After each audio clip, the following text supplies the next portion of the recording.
les îles. Oh non, mais moi je m'en laisserai jamais. Allez, salut tout le monde, salut les feignasses. C'est la combien? C'est la 34e. 34e. Merci Ingrid. Alors ça c'est bien. Je commence par présenter Ingrid parce que elle est l'invitée d'honneur. Parce qu'aujourd'hui, c'est sa dernière. Alors on a un peu les boules quand même. Hein. Il en faut. Hein. J'ai envie de te faire un petit cadeau, tu vois. Ah bon? Pour ta dernière, je vais essayer de fermer un peu ma gueule. Je sais, ça va être difficile. C'est toi qui pilote l'émission. Voilà. T'es sérieux? Ouais, voilà. Cadeau. Je commence quand même par donc présenter les deux invités de cette 34e. Alors là, on est en plein été, vous voyez, notre générique est bien, là, ça sent le mojito à plein nez. Et en plus, Ingrid revient de vacances à la plage. Oui, Donc, toute belle, toute bronzée et tout. Nous, non, on n'a pas pris de vacances aux Bahamas avec l'argent du contribuable. Et on a quand même quelques actualités. Et donc, j'ai dit 2 invités aujourd'hui. La deuxième, c'est notre amie Nina Minizen, qui fait plein de choses, qui est peintre, qui est sculpteur, qui écrit aussi. Vous aurez tous les détails, on vous donnera au fur et à mesure tous les détails pour en savoir plus. Et avec elle, on va parler moi, j'avais envie de parler de ça depuis déjà plusieurs émissions. Je crois que j'en avais déjà un peu parlé à l'antenne. Et si je radote, vous me le dites, vous sifflez, vous faites le téléphone. On va parler de la précarité, comme d'habitude, c'est notre grand sujet, mais une précarité, moi, que je trouve assez symptomatique, c'est chez les artistes. Tout art confondu, hein, d'ailleurs aussi bien des amis musiciens,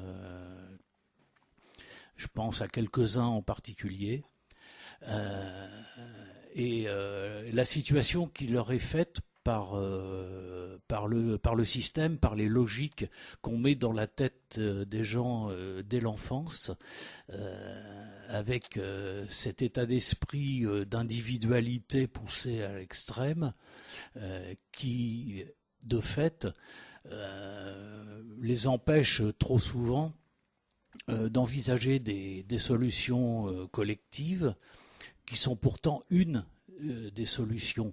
Il y a quelque chose qui est très célèbre aux États-Unis, c'est que au début du cinéma, ça remonte au début du siècle dernier, il y avait pour faire des films, pour être acteur ou pour être auteur, il y avait tout un système qui était bien verrouillé et qui mettait les artistes, principalement les acteurs, sous la coupe des grandes compagnies, des financiers, ils s'en sortaient pas. Et évidemment, le système jouait les gens les uns contre les autres, en tirant les contrats à la baisse, évidemment. Et pour ça, il y en a quelques-uns, à un moment, qui se sont rebellés contre ce système et qui ont créé United Artists, les artistes associés. Vous avez vu ce label, des fois?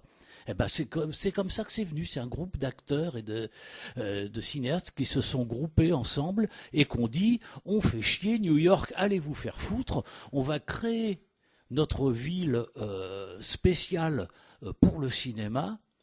Et c'est une ville, en fait c'est la première cité pirate parce qu'il n'y avait pas de droit. C'était un endroit où c'était totalement libre, fait par des artistes associés. Et le mec qui a créé ça, c'est le créateur de la Fox, William Fox, et la ville, c'était Hollywood. Voilà, ça c'est une petite histoire pour débuter l'émission. Cadeau, Nina. Merci beaucoup. Et puis, écoute, Ingrid, donc tu vas commencer parce que normalement, moi j'ai un petit papier que notre amie Guylaine, qui est là aussi derrière dans son aquarium. Bonjour Guylaine. Hello. Nous a donné et il y a marqué revue de presse Alain. Alors bon, d'abord j'ai rien foutu. Mais ça, c'est pas un scoop. Ouais. Et en plus, oui, non, c'est l'été pour tout le monde. Bon, effectivement, par quelques vagues nouvelles et quelques petites nouvelles qui sont pas spécialement rassurantes d'ailleurs pour l'avenir. Mais on verra tout ça à la rentrée. On va laisser nos auditeurs bronzer encore un petit peu. Il sera toujours temps de parler des diverses coupes sombres qui sont prévues un petit peu partout et dont vont être victimes encore une fois ceux qui sont les plus fragiles.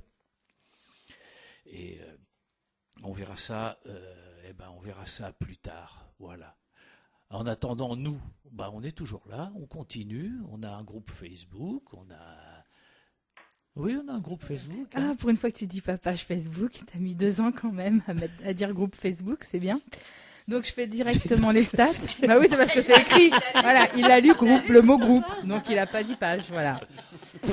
Voilà. Donc notre groupe Facebook, allocataire du RSA, des gens comme les autres, entre parenthèses, salon de pauvres. Il a 218 membres, enfin au 31 juillet, 218 membres, 136 publications, donc c'est quand même qu'il y en a qui bossent. 134 membres actifs. Le jour d'affluence, c'est le lundi. Et la publication la plus vue, c'est celle de Sandrine. D'ailleurs, on lui fait un petit coucou. Elle est en vacances, Sandrine. Bonnes vacances, Sandrine. Oui, elle a été vue par 100 personnes et c'est le recrutement de la gendarmerie via Pôle emploi. Ah oui, ça fait beaucoup rire. Voilà. Après notre chaîne YouTube, c'est un truc que j'avais jamais fait. Notre chaîne YouTube a 8 abonnés et les émissions sont vues entre 30 et 50 fois. Bon, c'est un petit début. Le compte Twitter a 8 abonnés, donc c'est peut-être les mêmes. C'est ce que je me suis dit. Voilà. Et notre blog, au mois de juillet, il a eu 3 visiteurs uniques, 3 pages vues, dont une vue par visiteur. Et depuis sa création au mois de février, il y a eu 64 visiteurs, 158 pages vues. Et le chiffre que tu aimes, Alain, c'est 2,469 vues par visiteur. Oui, voilà. Alors ça c'est bien. Virgule, hein. Ils ont compté les myopes. Voilà.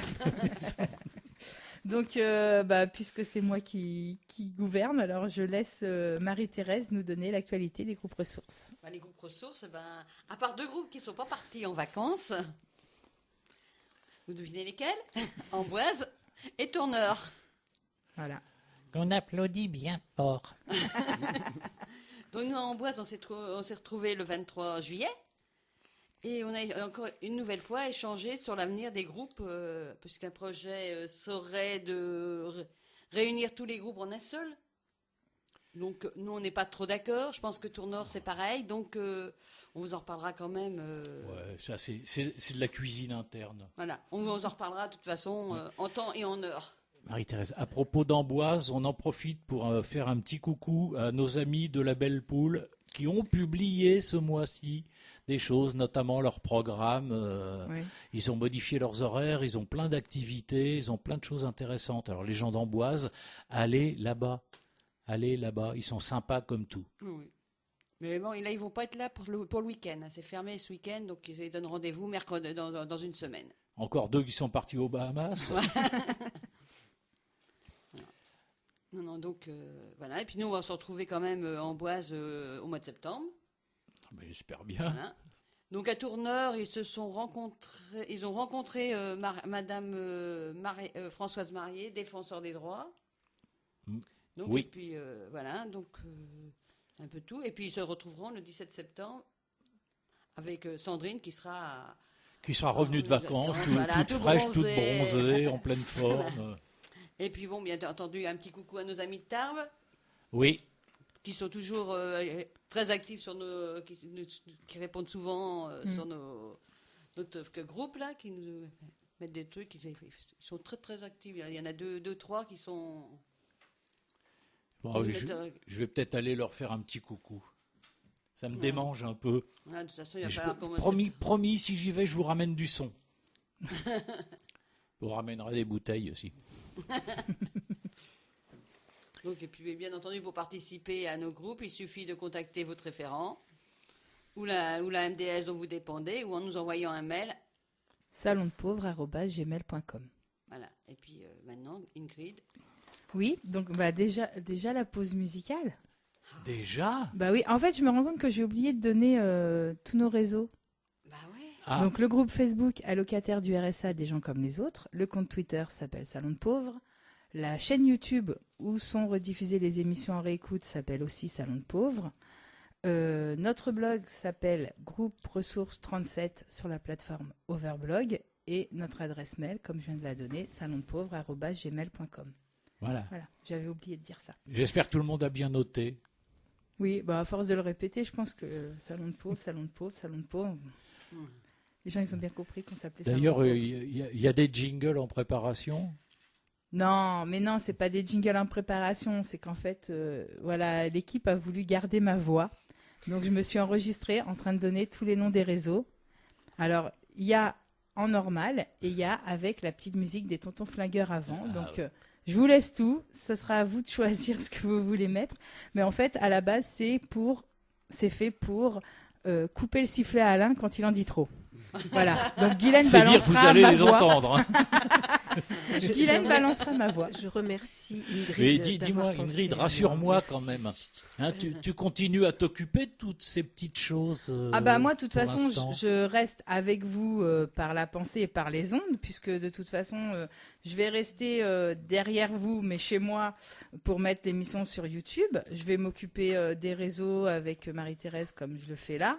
Et puis de toute façon, si je vous quitte, c'est parce que j'ai trouvé du travail, et c'est un contrat PEC. Donc c'est un contrat dans le cadre du RSA, qui est un contrat d'insertion en fait. Donc j'en parlerai tout à l'heure quand je vais parler de mon parcours, mais de toute façon, Oui. finalement, je reste toujours, entre guillemets, au RSA. Je suis toujours dans le dispositif. Donc je ne serai plus au RSA, mais je suis dans le dispositif à cause du contrat. Donc, enfin voilà. je reste avec Tu vous. nous diras bien pour expliquer comment ça fonctionne, ces types de contrats, contrat comment on PEC. les obtient, quelles démarches il faut faire. Oui. C'est Voilà. c'est important. Donc tu disais pause musicale. Voilà, pause musicale. Je crois que je sais ce que c'est.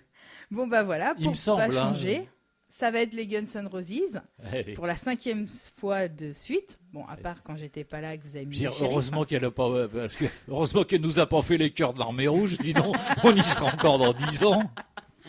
Mais du coup, bah voilà, je vais finir par Axl Rose, le chanteur, forcément, puisque Bah, c'est le dernier. Donc, Axl Rose, né de son vrai nom William Bruce Bailey. Il est né le 6 février 1962 à Lafayette. Il est musicien américain pour être le chanteur et compositeur du groupe Guns N' Roses. Il est l'un des membres emblématiques, donc avec les 4 autres que j'avais présentés jusqu'à maintenant, Slash, Duff McKagan, Izzy Stradlin et Steven Adler.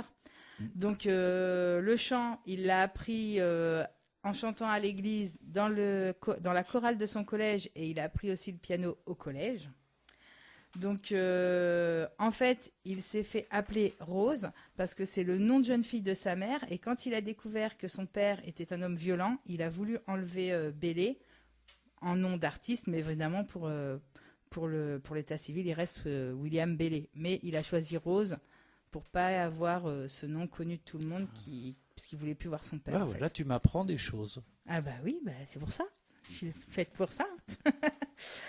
Donc en 85, il forme Guns N' Roses. En 2016, il est appelé par le groupe AC/DC pour remplacer le chanteur.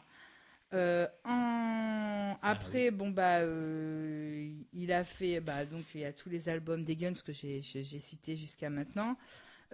Côté vie sentimentale, il a été marié une fois avec Erin Everly, la fille du chanteur Don Everly. Ah, les Everly Brothers. Voilà, pour laquelle il avait écrit Sweet Child O' Mine.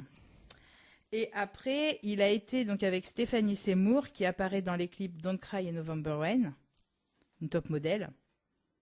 Si, quand on voit les clips, on se rend compte qu'elle est top modèle. Et donc, ils sont restés pas très longtemps ensemble. Ils ont fait leur retour sur scène. Le groupe Guns N' Roses a fait son retour sur scène donc en avril 2016 avec la tournée Not in This Lifetime Tour, dont j'avais déjà parlé aussi avant. Et dans le cadre de cette tournée, ils ont fait un concert à Bordeaux le 26 juin 2018. Et j'ai même vu des photos où Axl Rose se promenait dans la rue et les gens l'ont pris en photo, parce qu'ils l'ont reconnu. Alors évidemment, il a changé. Moi, je trouve que ça fait un peu Elvis Presley. Je préfère le voir jeune Ah oui, il a le même voilà. costume sapin de Noël. Non, mais bon, physiquement, on préfère le voir jeune. Et du coup, la pause musicale, ça va être Shadow of Your Love de 1987, de l'album Appetite for Destruction. Eh ben, on écoute. Voilà, et ben voilà. Donc, peut-être pas le dernier titre des Guns N' Roses, mais en fait, le dernier que j'ai représenté. Donc, si je m'étais écouté pour embêter Guylaine, j'aurais mis Coma qui dure 11 minutes, mais... Alors là, effectivement, tu aurais eu droit à des représailles avec une haine recuite, mais alors, je ne te dis pas. Voilà. Donc, voilà, j'ai mis 3 minutes, un titre normal. Donc, du coup, si je suis le conducteur de l'émission, je vais tout simplement faire ma narcisse et parler de moi. Donc, voilà. Donc, moi, mon parcours professionnel, déjà, il a commencé par un bac STT-ACA. Donc, sciences. Un bac quoi? STT-ACA. Donc, voilà. À tes souhaits. Voilà. Donc, c'était sciences et technologies tertiaires, action et communication administrative. Donc, ce qu'on appelle plus... Oui, parce qu'il faut le dire sans respirer. Bureautique. Voilà. C'est bureautique, tout simplement. D'accord. Secrétariat bureautique. Donc, à l'époque, c'était en abréviation. Et après, derrière, j'ai fait un BTS assistante de direction. Voilà. Donc là, voilà. Et... Donc après, comme on dit, il a fallu aller au turbin parce que c'était bien beau d'être diplômé, mais généralement on ne trouve pas de boulot parce qu'on est tous juste diplômés et qu'on n'a pas de compétences, enfin on n'a pas d'expérience. Donc derrière, j'ai fait 3 ans de ménage parce que fallait bien travailler, donc fallait ramener des sous. Ma mère elle m'a dit, c'est pas parce que tu es diplômé que tu vas rester à la maison à glander, donc voilà. Donc j'ai fait 3 ans agent d'entretien. Après, j'ai trouvé un emploi. Alors moi, ce qui est bien, c'est que dans mon parcours professionnel, j'ai fait tous les emplois aidés qui existent. Donc j'ai commencé par le CES. Donc c'était en 2001. J'ai fait secrétaire dans un collège. Après, après j'ai eu ma fille, tout ça, voilà. Après, j'ai travaillé pendant les périodes de Noël à Carrefour, à Jardiland. Ce n'est pas du tout lié parce que j'ai fait de la vente d'animaux. Et j'ai fait de la charcuterie à Carrefour. Ce n'est pas lié. Parce qu'à chaque fois, les ça deux fait ne rire sont tout pas le monde. liés. La vente d'animaux et la charcuterie. Du tout. Parce qu'à chaque fois, tout le monde me dit, mais c'est bizarre. Mais non, c'est pas lié du tout. Après, donc, j'ai fait, en 2007, j'ai fait agent d'accueil à l'entraide ouvrière. Bon, anciennement entraide ouvrière, maintenant c'est entraide et solidarité. Le centre Germaine Dolbeau pour femmes. Donc, j'ai fait l'ouverture du centre Germaine Dolbeau. Après, j'ai été enquêtrice dans les bus. Donc, je posais des questions aux gens, où ils descendent, où ils montent, quel bus ils prennent et tout. Enfin, voilà, toute la journée, je me baladais dans les bus et je posais des questions aux gens. Après, j'ai fait secrétaire à l'espace santé jeune rue Michelet. Donc, c'est un centre pour les 12-25 ans, avec des psychologues. Donc, tout ce qui est addiction, tout ça, c'est un peu comme la maison des ados. Enfin, voilà. C'est pour ça que Port-Bretagne, moi, je connaissais. Enfin, il y a plein de choses que je connaissais déjà par rapport à cet emploi. Après, donc, comme j'ai une petite passion qui est de visiter les cimetières et qu'on appelle être taphophile, j'ai fait une Il y a un autre mot pour ça, il y a nécrophile. Non, nécro, c'est pas pas ça. nécro, c'est tapho. C'est pas la même chose. Non, taphophile, c'est ceux qui aiment visiter les cimetières. Donc, j'ai connu quelqu'un par Facebook qui m'a dit, mais pourquoi tu ferais pas la formation pour être assistante funéraire ? Donc, j'ai fait la formation d'assistante funéraire et j'ai été diplômée assistante funéraire en 2014. Et après, niveau professionnel, c'est tout. C'est déjà pas mal. Oui. Puis là, au mois de septembre, du coup, je rentre à Pluriel en tant qu'agent d'accueil. C'est un 35 heures. Donc, c'est un CDD. C'est un contrat PEC, qui veut dire parcours emploi compétences. Et en fait, c'est un contrat où il y a Pôle emploi, l'employeur et moi. Et en fait, je dois faire des bilans. Donc, le premier, c'est au bout d'1 mois. Après, c'est tous les 3 mois sur ce que j'ai appris, ce que je souhaite apprendre, quelle formation j'ai fait, quelle formation je voudrais faire. Et c'est des contrats ouverts aux gens qui sont au RSA. Mais il n'y a pas que ça. Parce que moi, par exemple, par rapport à mon parcours professionnel, à mes diplômes, etc., ce qui m'a sauvée, c'est que j'habite dans un quartier ZEP, donc au Sanitas, et qu'il y a promesse de CDI au bout d'1 an. Sinon, le contrat PEC, ça passait pas. Donc, il faut vraiment quand même il y a vraiment certaines contraintes. Faut rentrer dans les cases, quoi, comme on dit. Ouais. Parce que je suis demandeur d'emploi depuis longtemps. Enfin, je suis toujours été inscrite à Pôle Emploi. Enfin voilà, il y avait quand même pas mal de cases à remplir pour dire c'est bon, le contrat PEC. Parce qu'au début, ça passait pas à cause des diplômes, à cause de pas mal de choses, ça passait pas. Et alors, tu crois que tout ce que tu as fait avec nous et dans les groupes, etc., ça t'a aidé ou pas? Ah bah oui, de toute façon, comme on dit tous, ça nous a ouvert aussi à aller vers les autres, à parler en public. Bah là, déjà, parler derrière un micro, enfin voilà, c'était assez nouveau. Ah bah oui, non, mais c'est pour ça, rejoindre le groupe ressources. Moi, je suis arrivée dans les groupes ressources en 2016. Alors à la base, c'était pas pour les groupes ressources, c'était pour les commissions RSA, puisque j'avais vu une annonce comme quoi ils cherchaient des gens au RSA pour piloter les commissions RSA à ID37, où j'étais suivie dans le cadre de l'emploi, où je signais les CER. Donc on vous en a déjà parlé, des CER, des contrats emploi réciproques, etc. Et du coup, moi, je suis allée à la MDS MAM pour avoir un entretien pour aller aux commissions RSA. Et c'est là qu'on m'a proposé les groupes ressources. Donc, je suis arrivée au groupe ressources MAM. Et après, c'est là que j'ai entendu parler du groupe Stigmatisation, que je l'ai rejoint, que j'ai entendu parler de l'émission de radio. Je me disais, ouais, pourquoi pas faire de la radio, etc. Et c'est là que je vous ai rejoint. Après, il y a eu création du groupe Facebook. Enfin, voilà, tout s'est enchaîné. On peut peut-être faire un petit rappel très rapide, parce que toutes les dénominations qui nous sont familières sont peut-être pas si familières que ça aux auditeurs, surtout ceux qui sont pas là depuis longtemps.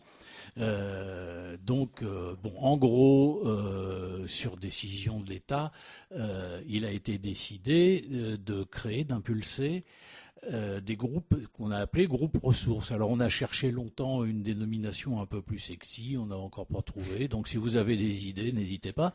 On s'est aperçu ici en Indre-et-Loire qu'il y avait la nécessité. Alors il y a des groupes ressources, il y en a, si mes souvenirs sont bons, 6 à l'heure actuelle.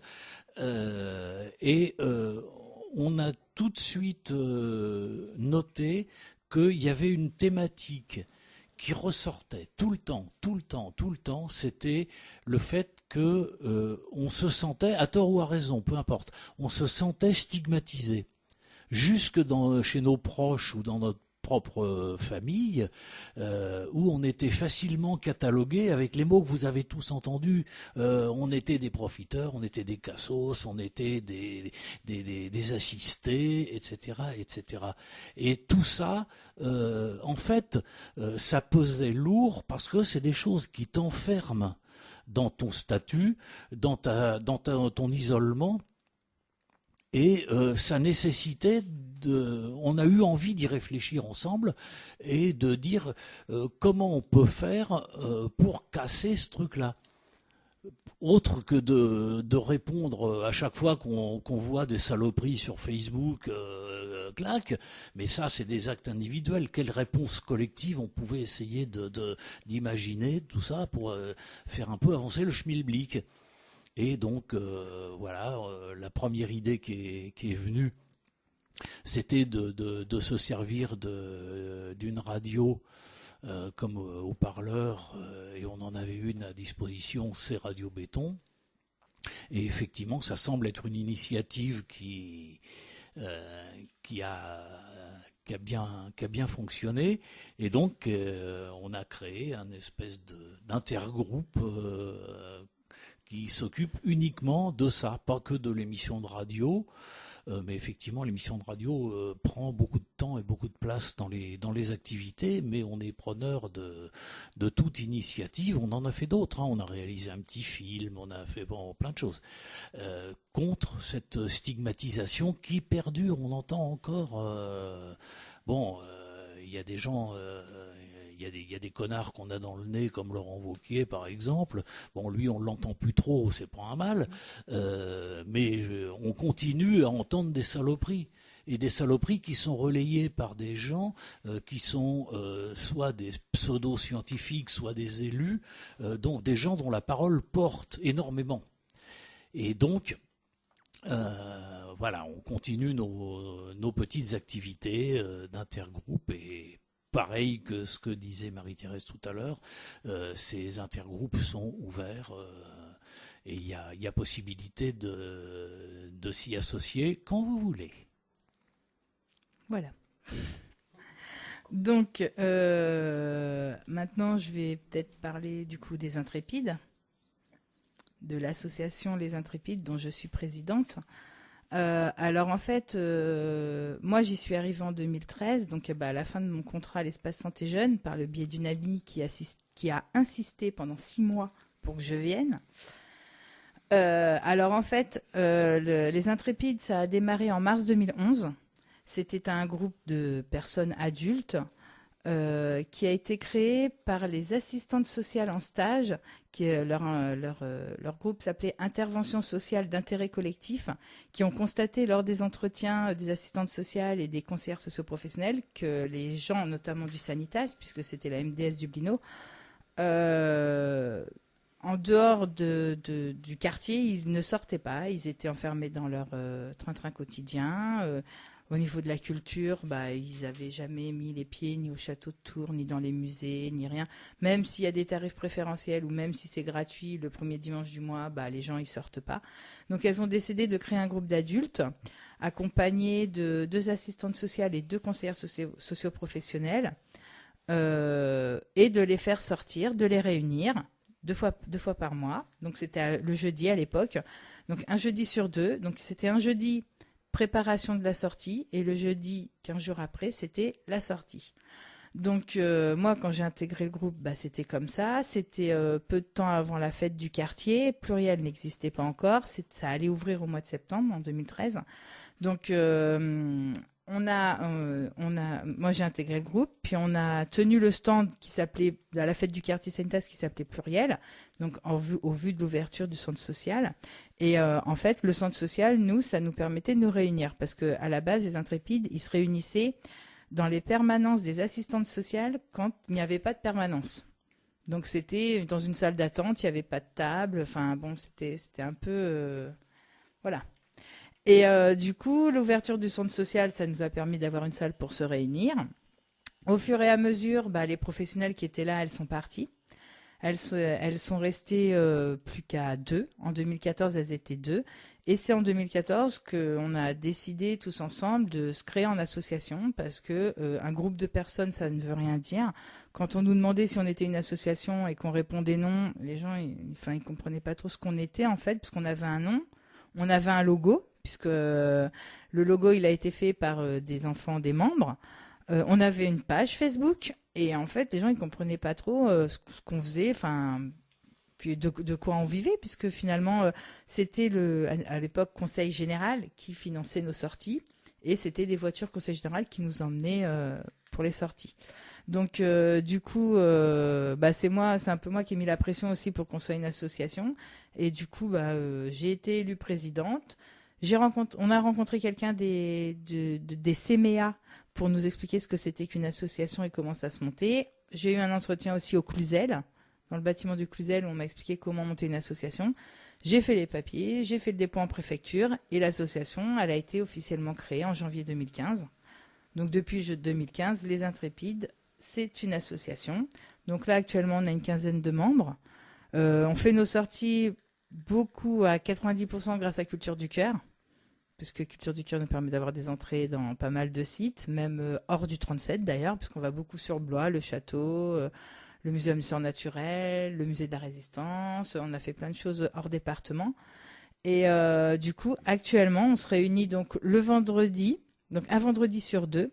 Alors maintenant, les horaires ont changé, puisque moi je vais travailler, ça sera de 17h15 à 19h à Pluriel.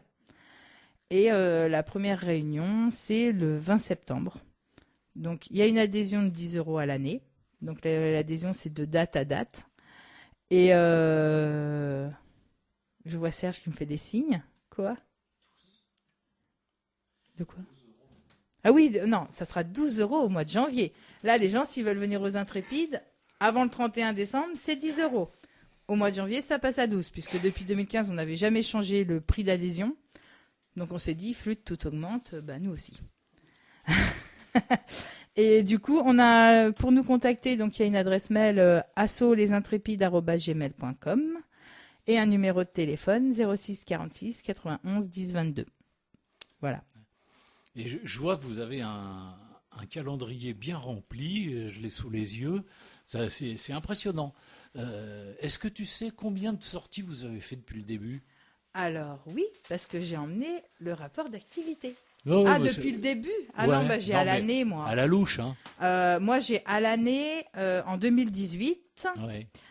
Alors, attends, en 2018, parce que je m'amuse à faire des graphiques sur Excel et tout, quoi. Enfin, Ah bah faut bien que ta formation bureautique c'est pas quelque chose.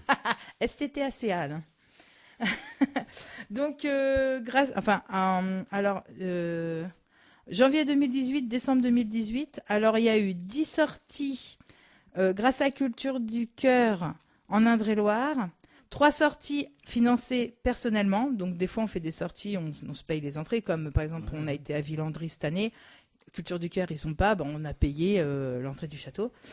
Sortir Culture du Cœur dans le Loir-et-Cher, il y en a eu 4. Des sorties gratuites, il y en a eu 2. Culture du Cœur, Maine-et-Loire, il y en a eu 1. Et financée par subvention, il y en a eu 1. En 2018. Cette année, on n'a pas eu de subvention. Là. Donc Pourquoi? là, je ne sais pas. Je demande des subventions tous les ans au conseil départemental. Cette année, on n'a rien eu. Ah bah, on va poser les questions à notre élu. Bah oui, j'ai même envoyé un mail pour savoir pourquoi, mais pour l'instant, non. Depuis le mois de juin, j'attends réponse à mon mail, donc voilà. Bah, pourtant il est pas en vacances. Hein. Non, mais c'est pas Vincent Louot en plus. Hein, Non, mais Vincent Louot, il a rien à voir dans l'histoire. En plus, Vincent Louot, on l'aime bien, on le défend. Voilà. Et du coup, là, on vit de nos propres deniers, des adhésions, et voilà. Donc, pas de grosse sortie. D'habitude, on fait une grosse sortie tous les ans. L'année dernière, la subvention, c'était une sortie au zoo de Beauval. On y a été à 12, donc à 37 € l'entrée, voilà. Ah oui. Et on a mangé dans le parc. Donc voilà, la subvention, elle a servi à la grosse sortie, zoo de Beauval, voilà. Et par contre, par rapport aux sorties, quand c'est le train, le bus, etc., chacun paye sa place parce qu'il y a différents publics, donc certains ont des cartes de réduction SNCF, etc. Ou sinon, quand on fait du covoiturage, on demande aux gens qui sont dans la voiture 30 centimes du kilomètre. Donc voilà, on a fait des sorties à Chambord, ça faisait 20 € par personne, parce que Chambord, c'est pas à côté. Sachant qu'il y a l'entrée du château gratuite, on économise quand même une quinzaine, vingtaine d'euros. On a fait une journée à Amboise, on avait fait le château et le Clos Lucé le même jour. On avait mangé dans un kebab le midi, donc entre le prix de l'essence et le kebab, ça faisait une sortie peut-être à 15 €. C'est le prix du château. Donc plus le Clos Lucé, ça faisait pas cher, quoi. Le Clos Lucé, je crois me souvenir que les prix ils sont assez gratinés quand même. C'est 18, je crois, non? Oui, ouais, voilà. Donc sachant que j'ai les entrées gratuites, les gens, c'est vrai, sont des fois un peu titilleux. Ah oui, mais moi je croyais que c'était gratuit. Tout n'est pas gratuit dans la vie. Les gens qui ont des voitures, ils mettent de l'essence, hein. Donc voilà. Non, mais après faut être logique. Après, on a tous des abonnements fil bleu, donc c'est pour ça que Villandry, il y a un fil bleu qui y va. Donc du coup, on a pu payer quand même l'entrée du château. Parce que ça faisait pas cher finalement, ça faisait une sortie à pas cher. Donc on essaie au maximum de faire des sorties à pas cher, de faire des sorties adaptées à tous les publics, parce qu'on a des gens on a des gens âgés, on a des gens plus ou moins handicapés, donc on essaie de contenter tout le monde. Après, il arrive qu'il y ait des sorties ou qu'il y ait qu'une ou deux personnes. Je vois Serge qui est là avec nous. Serge, il va souvent au concert du Petit Faucheux. Je lui donne des places, il y va tout seul. Enfin, voilà, on n'est pas obligé d'aller à 15 partout, quoi. Il y a des gens, à Terre du Son, on était 8. Il y avait des places pour Terre du Son. Il y avait même des places pour Festival au Caire à Culture du Cœur. Donc après, on n'oblige personne à aller, partout, hein. Les gens, s'ils veulent pas y aller, ils y vont pas, hein. Ça arrive que, là, ce soir, on va voir les illuminations du musée des Beaux-Arts. C'est gratuit. C'est ouvert à tout le monde. Voilà. Alors, est-ce que tu peux préciser, Ingrid, qu'en fait, il s'agit uniquement de visites qui sont organisées pour les adultes et que c'est hors temps scolaire, en fait? Oui, voilà. En fait, c'est depuis le début de la création des Intrépides, ce sont des sorties entre adultes, sans les enfants et pendant l'école. Alors, on s'adapte par rapport aux horaires. On essaie toujours d'être revenu pour 16h, 16h15. Mais c'est surtout sans les enfants. C'est pour dire que voilà, il y en a certains qui ont des enfants, d'autres pas, mais on est aussi des personnes à titre unique et on a envie de voir des choses et on n'a peut-être pas envie d'avoir nos enfants derrière, donc on veut profiter aussi des journées, des pique-niques, tout ça, sans les enfants, en étant... Voilà. Donc si vous habitez le Sanitas, que vous avez Mais envie partout, d'activité ou même ailleurs... J'ai des gens des Fontaines, j'ai des gens de Tournord, j'ai des gens du Sanitas, j'ai des gens de partout. Hein. Maintenant, le groupe était à la base ouvert aux gens du Sanitas, mais maintenant il est ouvert à tout le monde. Hein. D'accord. Donc allez-y, envoyez les schtroumpfs à la fourrière, et puis voilà. Et justement, comme on n'a pas de sous, on a quelqu'un qui s'est proposé donc d'organiser un concert-spectacle en notre faveur, avec entrée libre. Donc ça sera le dimanche 1er décembre 2019 à 15h dans la salle polyvalente des Halles de Tours au premier étage. Donc il y a un chant d'hommes par l'association Accord d'Hommes, un concert piano-violon-violoncelle par l'association Amatour et un chant traditionnel corse par la chorale I Tragulini, suivi d'un goûter gratuit pour les enfants qui seront présents. Donc entrée libre et ça sera au bénéfice des intrépides. Donc on espère peut-être... Donc vous notez tous 1er décembre à la salle des Halles. Voilà. Salle qu'on aime bien à Béton. Voilà, Ça, oui, bah oui, on fait la foire au disque tous les ans là-bas depuis le siècle dernier. Voilà, donc les intrépides seront là pour vous accueillir et puis voilà. Donc on espère que cette rentrée d'argent nous permettra de faire une belle sortie, voire un repas, peut-être un resto pour Noël, parce que ça aussi on le fait entre nous, on fait des restos pour la période de Noël. Mais voilà. D'accord. Eh ben, bien. Voilà. Bien. C'est noté tout ça. C'est noté. C'est du bon boulot. Voilà. Et donc la page Facebook s'appelle Les Intrépides et il y a un autre logo. Donc c'est un petit globe-trotteur dans une ampoule. Et voilà, c'est notre photo sur la page Facebook. Donc allez aimer la page et puis vous verrez toutes les infos, les sorties, tout ce qu'on fait. Voilà. D'accord. Eh ben on va laisser un peu la parole à notre deuxième invité quand même parce que l'heure tourne. Oui. Et c'est toi qui bosses. Oui, d'accord. Hein Donc Nina Minizen. Oui, enchantée parmi vous aujourd'hui. Donc première question, quelles sont les difficultés spécifiques vécues par les artistes allocataires du RSA?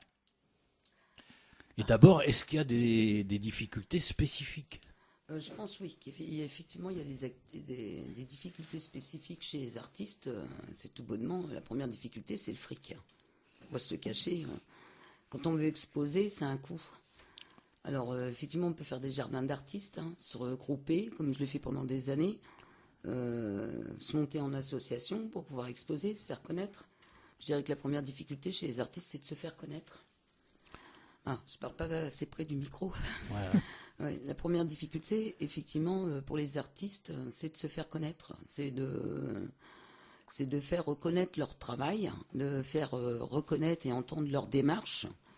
Elle peut être différente d'un artiste à l'autre, mais on va tous dans le même sens, à savoir qu'on va vers l'autre.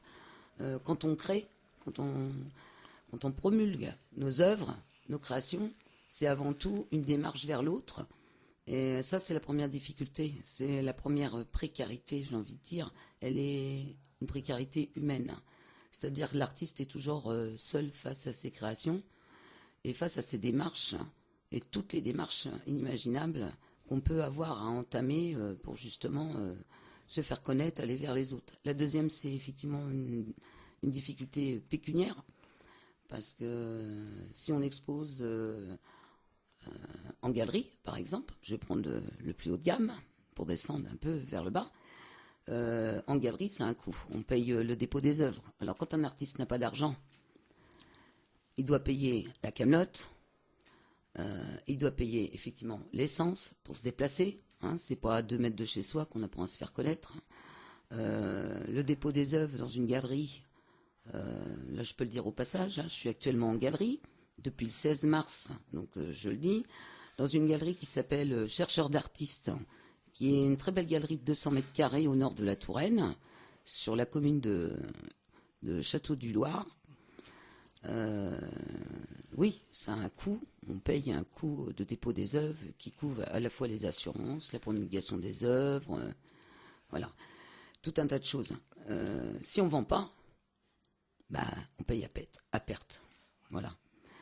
Après, on peut trouver d'autres moyens d'exposer, c'est-à-dire faire des jardins d'artistes, comme je l'ai fait pendant 10 ans avec les jardins d'artistes de Chargé, par exemple. On était regroupés en association. Cette association a pris fin au bout de sa 10e année l'année dernière. Comme tu disais tout à l'heure, les subventions, ça aide beaucoup les associations. À partir du moment où il n'y a plus les subventions, effectivement, je ne vais pas le cacher, on rame. Il y a aussi une autre difficulté, je dirais, c'est la difficulté du mouvement chez les artistes. C'est-à-dire, ça demande de l'énergie, d'avoir à se déplacer, trouver des lieux, se mettre en association, se mettre en groupement. Tout ça, ça représente du temps, de l'énergie, de l'argent. Et un artiste, quand il crée, c'est aussi pour aller vers les autres, mais c'est aussi pour en vivre. Et à l'heure actuelle, trop souvent, on entend ah, tu bosses en même temps? Ah oui, tu bosses en même temps? Ah bah, t'es un artiste catégorie plan B, comme j'ai entendu il n'y a pas longtemps. Moi, j'ai travaillé pendant des années, ça fait plus de 30 ans que je suis artiste, que je concilie les deux avec mon travail, jusqu'à une diminution de mon travail. Je ne vais pas m'exprimer à la radio. Voilà. J'ai eu un gros souci de santé qui fait que non, moi, je ne suis pas au RSA. Donc, je vais avoir beaucoup de difficultés à répondre à ta question par rapport aux artistes qui sont au RSA. Moi, je suis passée, par exemple, en invalidité 1 depuis le 1er mai. Alors oui, ça me laisse un peu plus de temps pour œuvrer, mais ça ne me donne pas plus de fric pour pouvoir acheter ma camelote, mon matériel et tout ça. Par contre, on peut signaler que on en connaît, on ne va pas donner de nom, voilà, c'est pas la je vais peine, pas on donner de connaît nom, un mais je certain connais nombre énormément d'artistes d'amis artistes qui sont au RSA. Alors, on n'est pas au RSA par choix, comme j'ai pu entendre dire souvent. Ah, t'es artiste, donc tu t'es mis au RSA. Non, on se met pas. D'abord, on se met pas au RSA. Non. Je suis partie. Et je tiens à le dire là aujourd'hui à l'antenne parce que je suis toujours choquée d'entendre ça parce que on ne se met pas au RSA. Le RSA est une résultante justement de la précarité et de la précarité de l'emploi et de la précarité trop souvent aussi des artistes qui sont pas reconnus comme un métier, à moins d'être en haut de l'affiche. Mais comme je dis toujours, on peut un jour être en haut de l'affiche, mais les têtes d'affiche, ça se décolle. Et oui, c'est peut-être un peu brutal. C'est une question qui me vient comme ça. On est allé récemment visiter un de ces...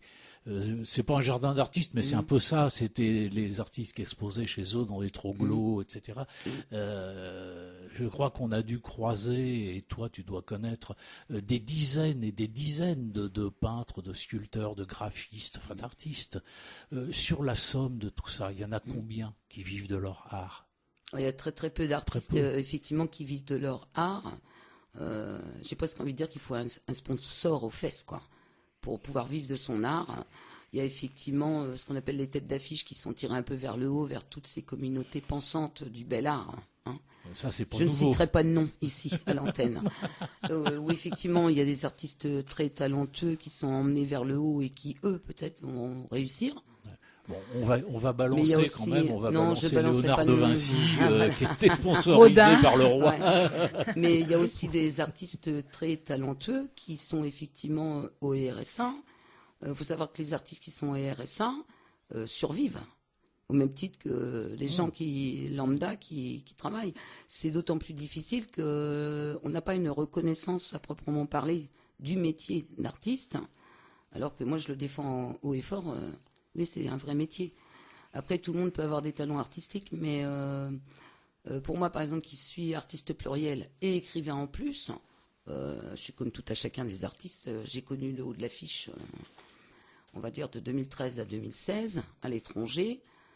À partir du moment où on s'arrête, elle est là aussi la difficulté de l'artiste. À partir du moment où tu te retrouves en stand-by, c'est très difficile de remettre le pied à l'étrier. On est toujours dans cette constante d'avoir à faire parler de nous pour être entendu. Et ça, c'est la difficulté majeure des artistes. Quand on est en galerie, effectivement, on attend d'une galerie qu'elle fasse la promotion des œuvres, qu'elle vende. Mais même là, j'ai envie de dire, c'est aussi un leurre. Hein. On peut être en galerie et ne pas vendre, et on peut être dans un jardin d'artistes et vendre à gogo sur une journée. Donc cette précarité, il y a une deuxième précarité qui arrive, c'est la précarité de l'incertitude, moi je l'appelle, parce que effectivement, on ne sait pas de quoi demain sera fait, et on ne sait pas quand on expose, et qu'on y passe 4 heures par exemple pour charger un camion et décharger, on ne sait pas si on va vendre 20 balles, ou si on va vendre 300 €. On n'en sait rien. Donc on est toujours dans cette incertitude, et c'est une incertitude pécuniaire au quotidien. Voilà. Et puis je dirais, il y a une dernière précarité, moi je l'appelle, c'est une précarité, j'ai envie de dire, de relation. L'artiste est souvent seul. Il y a cet isolement quand même qui intervient, où on peut penser, parce que les artistes se regroupent en mouvement, sont en galerie, font des choses. J'ai souvent entendu dire, ah ben oui, mais vous les artistes, vous n'êtes jamais seuls. Si, l'artiste est essentiellement seul face à ses créations. Tu sais, il y a quelqu'un qui a dit un truc là-dessus qui est très vrai, c'était Frédéric Dard. Il a dit, on est toujours seul dans la vie, l'essentiel c'est de savoir avec qui. C'est une très J'aimais belle... bien Frédéric Dard. Ouais. Puis moi je dis tout le temps, oui, il y a plus d'artistes pauvres, et effectivement pas mal d'artistes au RSA. Je ne donnerai pas de pourcentage, mais toi sur une échelle de 10 artistes, tu en as à peu près 2 qui font la tête de l'affiche et les 8 qui rament. Voilà. J'aimerais qu'on ait un petit mot pour les musiciens particulièrement, et le fameux statut qui n'est pas que pour les musiciens, des intermittents, qui en fait incite les gens chacun dans leur coin, parce que très souvent ils gèrent comme ils peuvent leur carrière, ce qui est un bien grand mot, tout seuls dans leur coin, et qui sont souvent les victimes, on peut appeler ça comme ça, de margoulins qui les font jouer dans des conditions abominables, et avec le culot. Il y a même eu une lettre qui a circulé sur Internet, que vous pouvez voir de temps en temps, d'un patron de bistrot qui sollicite les musiciens en leur disant venez jouer chez moi, vous serez pas payé, vous toucherez pas un centime, mais ce sera bon pour votre image, parce que vous allez jouer publiquement. Tant qu'à faire, quand on joue, c'est pour qu'il y ait du public. On retrouve ça aussi chez les artistes. Et vous aurez le droit de faire la manche, de passer le chapeau. Et tout. Il y a un mépris de l'artiste là, et il y avait, je crois que c'est une chanteuse plus ou moins amateur qui avait écrit une réponse cinglante et magnifique. Alors si vous tombez là-dessus sur Internet, je me rappelle plus les termes, mais effectivement, j'ai croisé des copains musiciens à de nombreuses reprises qui se bagarraient dans ce panier de crabes pour aller jouer dans des endroits sordides en étant payés royalement un sandwich. Alors bon, tous sont pas comme ça, heureusement. Il y a des endroits sympas, il y a des gens, on va pas tous les citer parce qu'il faudra en citer un certain nombre quand même en Indre-et-Loire. Oui, il y a des endroits quand même qui sont très sympas pour les musiciens et pour aussi les artistes en tout genre. Mais voilà, le statut des intermittents comme ça, c'est la caricature de ce système qui joue l'individualisme à fond la caisse pour justement tirer tout à la baisse et dresser les gens les uns contre les autres au nom de la saine émulation, de la saine concurrence. Et ça, c'est abominable. On trouve quand même une grande solidarité chez les artistes. Enfin, je trouve. Moi, dans tous les artistes que j'ai pu rencontrer, que ce soit dans la rue, dans des galeries ou ailleurs, en France comme à l'étranger, il y a toujours eu cette solidarité de pouvoir se soutenir. Et comme je dis toujours, on est peut-être des pauvres, mais on est toujours riches de ce qu'on est. Ah, voilà. D'ailleurs, Ingrid, on avait invité un chanteur de rue ici. Qu'est-ce qu'il est devenu ? David, je l'ai aperçu en centre-ville avec sa fille. Ouais. Mais je l'ai aperçu au loin, donc je me suis dit tiens, il est revenu sur Tours parce que la dernière nouvelle, il était en Bretagne, mais je sais pas. Voilà. Je l'ai pas interpellé, donc. S'il écoute, on lui fait un petit coucou. Oui, on sait jamais.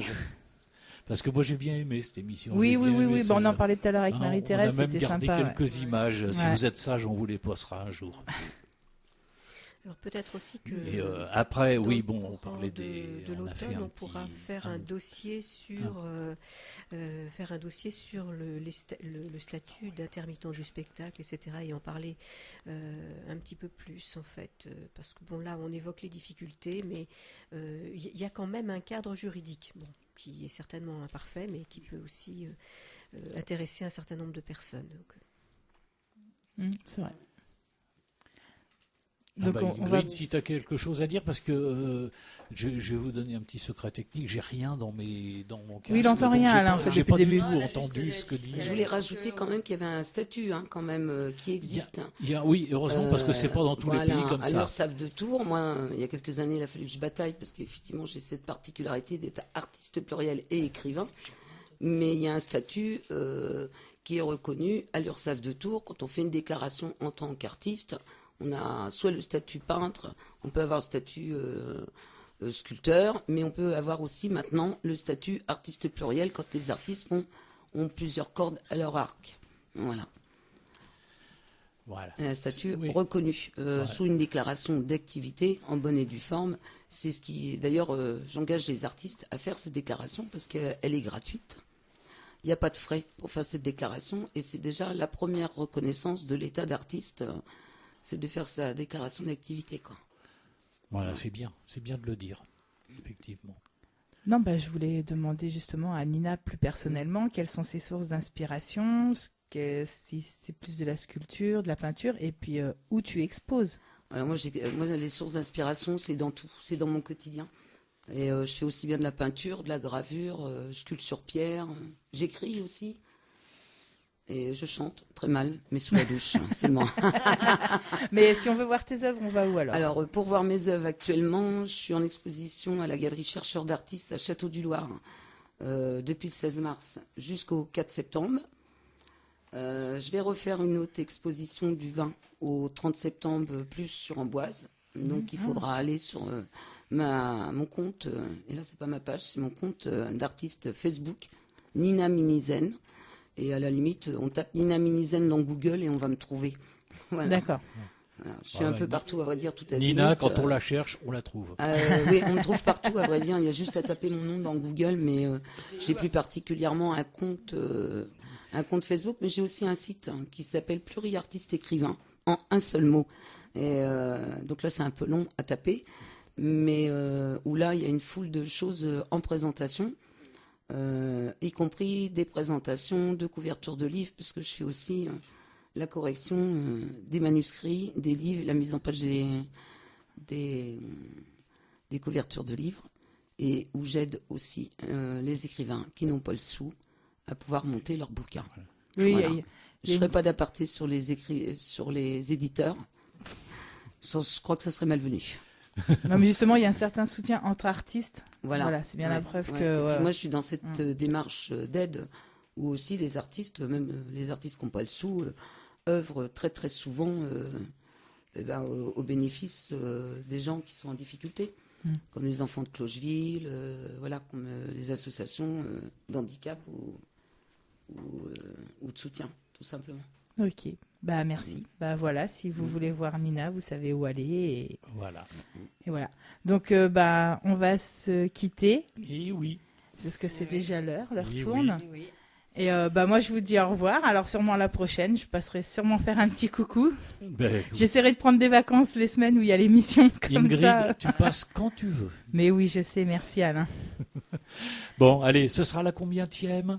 La prochaine, c'est la 35e. Mais Et ce sera... Je ne sais pas. La date. Moi, j'ai tout lâché. Moi, 31 août, après, ça y est. Et moi, je tenais à vous remercier pour votre accueil parce que franchement, vous voyez pas derrière le micro, mais le studio est super sympa et les gens qui vous accueillent ont tous le sourire. Merci. Merci Nina. Toi aussi, tu reviens quand tu veux. Il n'y a pas de souci. Et puis Ingrid,